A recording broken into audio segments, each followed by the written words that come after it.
E aí, tudo certo?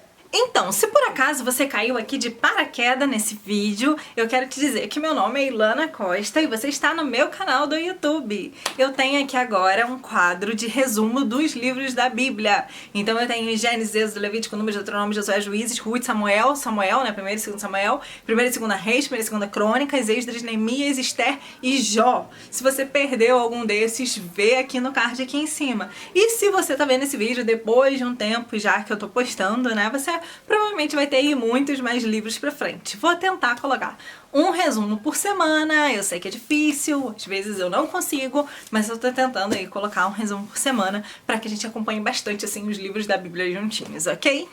Então, o livro de hoje é o livro de Salmos. Salmos são canções, hinos, músicas. As músicas que eram tocadas, cantadas nos templos daquela época.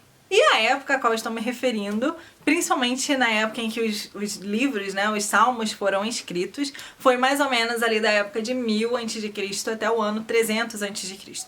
Ou seja, desde a época de Moisés até mais ou menos a ida do povo ao cativeiro na Babilônia. E se você não sabe do que estou falando, assista os vídeos dos livros históricos. 1 Samuel, 2 Samuel, 1 Reis, 2 Reis, 1 Crônicas, 2 Crônicas, Neemias, Esdras. Esses livros contam a história do povo de Israel. E aí você vai conseguir entender e se situar no meio dos acontecimentos da época. No livro são 150 salmos, muitos deles de Davi, dizem que a maior parte dos salmos é de Davi. Temos salmos da família de Corá, temos salmos de Moisés, temos salmos de Asaf, temos várias outras pessoas que escreveram também salmos, que eram músicas de adoração ao Senhor Deus. E eu trouxe aqui então algumas curiosidades a respeito de salmos. A primeira curiosidade é que o Salmo 14 é exatamente igual ao Salmo 53. Disso você não sabia. Sabia? Se sabia, deixa aí no comentário e diz que você sabia, tá bom? Se você não sabia, também deixa no comentário e dizer que você não sabia. Então o Salmo 14 é exatamente igual ao Salmo 53. Alguns outros salmos têm partes iguais. Por exemplo, pode ter um salmo inteiro que está dentro de algum outro salmo que é enorme. Então, não só nos salmos, tem partes dos salmos nos livros, em alguns do Novo Testamento, tem parte dos salmos em alguns outros livros. Por exemplo, o Salmo 18 é igual 2 Samuel 22, de 1 a 51.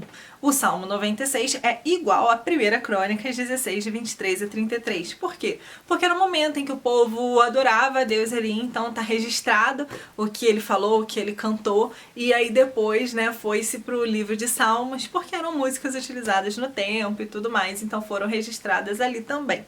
Os salmos que, ao meu ver, são os mais conhecidos são os Salmos 23 e o Salmo 91. O Salmo 23, escrito por Davi: O Senhor é meu pastor, nada me faltará, deitar-me faz em verdes pastos, guia-me mansamente às águas tranquilas, refrigera minha alma. Aquele que um monte de gente tem até decorado, né? Salmo 23 foi um salmo escrito por Davi. Já o Salmo 91, que também é muito conhecido, eu lembro que na minha época, quando eu era criança, às vezes eu ia na casa de algumas pessoas e lá tinha uma Bíblia aberta, sempre no Salmo 91, que é provavelmente um salmo escrito por Moisés, que é aquele que diz assim: aquele que habita no esconderijo do Altíssimo, a sombra do Onipotente descansará, direi do Senhor, Ele é meu Deus e minha fortaleza, nele me refugiarei. Aí depois tem aquela parte de 10.000 cai ao seu lado, 1.000 à sua direita, mas você não será atingido, porque a tua vara, o teu cajado me consolam. Ou isso é lá do Salmo 23. Não sei, confundi agora, mas o Salmo 91 também é um salmo muito bem conhecido, assim como o 23. O menor capítulo da Bíblia, o que tem menos versículos, o que é menor em quantidade de palavras, é o Salmo 117, é o menor. E o maior de tudo também é o Salmo 119. Entre eles está o Salmo 118. E o interessante é que quando a gente pega a Bíblia, assim, se a gente fazer a contagem toda dos capítulos, dos versículos e tudo mais, a gente vai ver que a metade exata da Bíblia, aquela metade exata é o Salmo 118. Interessante, né? Porque o 117 que vem antes é o menor, o 119 é o maior, o 118 é o do meio. Enfim. Meu salmo preferido é o Salmo 1. Aí vocês me perguntam, mas por que, Ilana?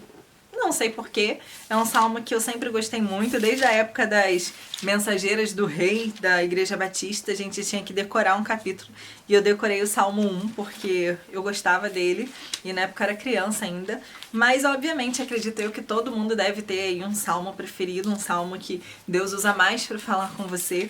Eu creio que a minha relação com o Salmo 1 vem do meu nome, né, Ilana, que tem origem hebraica, significa árvore, e eu tenho pra mim como se fosse assim uma árvore que dá frutos. E o Salmo primeiro fala exatamente sobre a árvore, né?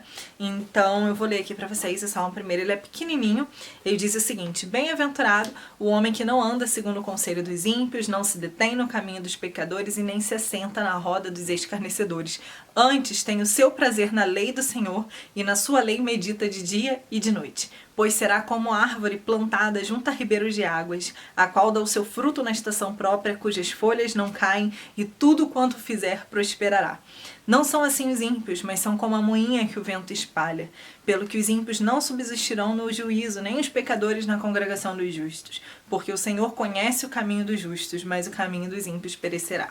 É um salmo que fala da justiça, até mais da justiça do que do amor. Mas pra mim, assim, o que eu mais guardo é em relação ao modo de vida, né? Antes, o seu prazer precisa ser meditar na lei do Senhor, na palavra do Senhor, todos os dias, dia e noite. E então eu serei como árvore plantada junto a ribeiras de águas, né? Que dá seu fruto na estação própria, cujas folhas não caem, e tudo quanto fizer prosperará. Eu acredito que você também deva ter um salmo preferido, não tem? Tem muitos outros versículos muito conhecidos em Salmos, como por exemplo, lâmpada para os meus pés, a tua palavra, luz para o meu caminho, Salmo 119, versículo 105. Salmo 46, Deus é o nosso refúgio e fortaleza, socorro bem presente na hora da angústia, da aflição. Tem umas músicas também muito antigas que são cantadas nas igrejas que têm a sua base em Salmos. Por exemplo, aquela Celebrai com júbilo, Senhor. Essa é. Aquela outra também, que é bem antiga também, é os que confiam no Senhor são como os montes de Sião que não se abalam. Lembra? Nossa, esquece, tá? A parte que eu tô cantando, é só pra você lembrar da música, ok? Algumas outras músicas também. Tem um vídeo no YouTube daquela música do Dunamis, Aquieta Minha Alma, em que a cantora, antes de iniciar, ela faz uma relação com os salmos, diz exatamente isso, né? Aquele versículo: porque se afliges minha alma dentro de mim, espera em Deus, pois eu ainda o louvarei. Porque te abates, ó minha alma. Tem essa também, né? Enfim, várias músicas que a gente canta hoje em dia, elas têm sua base principal ali nos Salmos. É um livro preferido de muita gente, porque realmente é um livro lindo. E se você, assim como eu, tem um salmo preferido, deixa aí também nos comentários pra gente conversar e compartilhar a palavra de Deus também desse jeito. Obrigada pela visita, volte quando quiser, tá bom? Que Deus abençoe você e a sua casa. Um beijo, tchau, tchau!